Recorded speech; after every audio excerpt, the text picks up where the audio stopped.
We have just seen an epic self-destruction from Mitt Romney. Remember what happened in that first presidential debate? Obama, I don't know if affected by the altitude of Denver or what it was, looking down at his podium, not calling out Mitt Romney on the lies.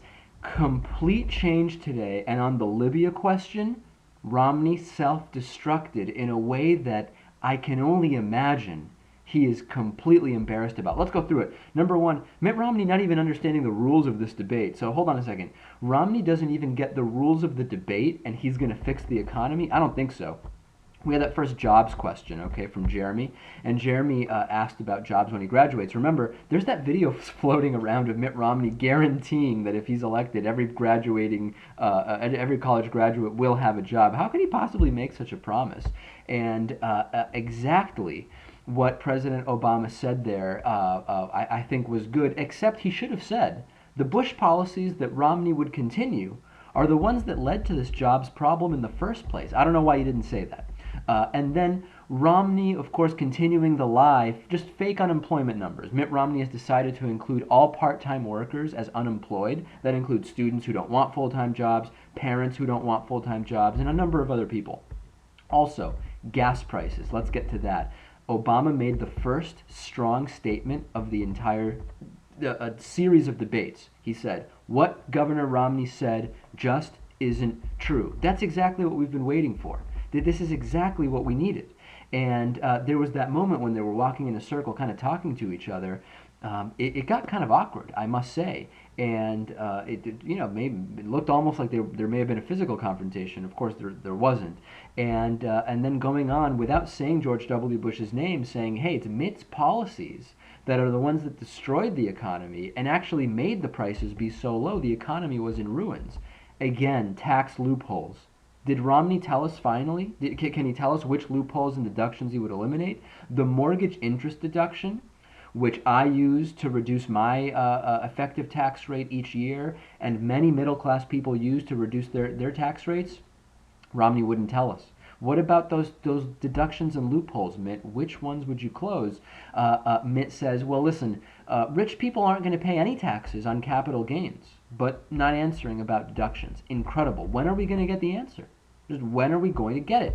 Do people realize that it's now been 5 times at least between the first presidential debate, the VP debate, and the second presidential debate that Mitt Romney and Paul Ryan have not answered that question? It's a very, very simple question. And then we went on even further, and Obama brilliantly referencing Mitt Romney on 60 Minutes, saying it's perfectly fair that I pay the same amount of taxes or even less taxes than someone who makes $50,000 a year.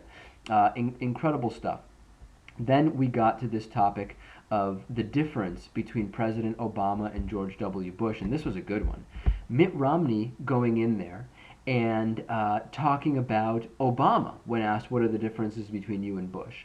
And then President Obama actually making the case, he's going even further than saying Romney is like Bush, saying Romney is worse than Bush. Economically, they're both a disaster.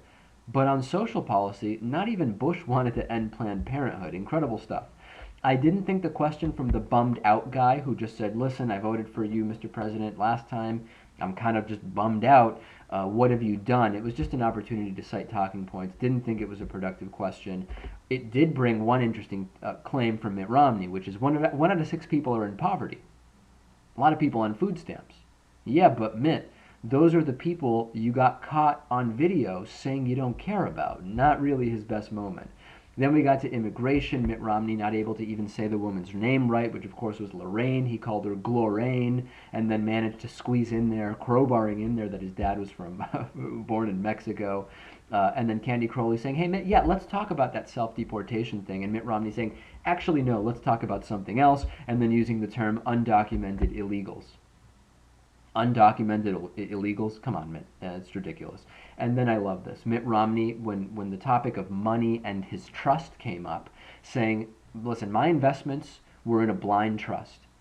That's the excuse. I have no responsibility. Mitt Romney in 1994 said the blind trust is a known ruse.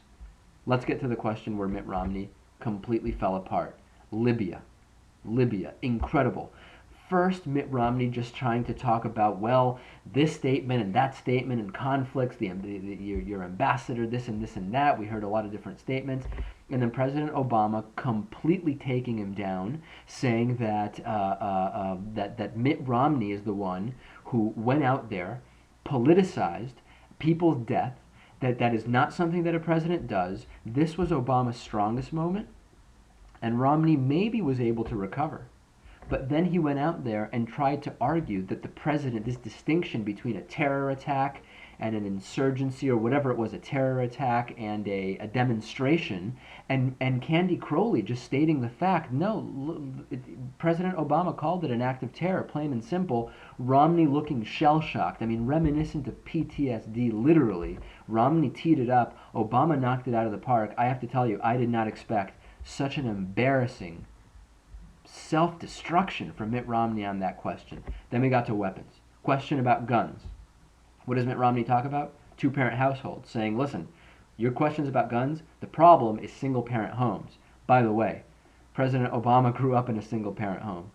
By the way, I guess the best that someone growing up in a single-parent home could do is to become the first black president of the United States. Mitt Romney really not firing on all cylinders. Very, very disturbing. We got to outsourcing. That's a joke. I mean, come on, Mitt. You talk about being tough on China. Talks about the place we've seen manufacturing go is China. In part, it's because of Mitt Romney and Bain Capital. President Obama called him out on it. It was perfect. This is incredible, ladies and gentlemen. I could not have predicted such an embarrassing self-destruction from Mitt Romney, particularly on the question of Libya. We'll see what the polls do. We'll see if it makes a difference. Debates rarely end up making a difference from where we started, which was Obama up. We'll keep an eye on it. Tune in tomorrow, 2 p.m. Eastern Time, 11 a.m. Pacific. We're going to go into much more detail on the David Pakman Show, live on YouTube. You've got to check it out, 2 p.m. Eastern tomorrow.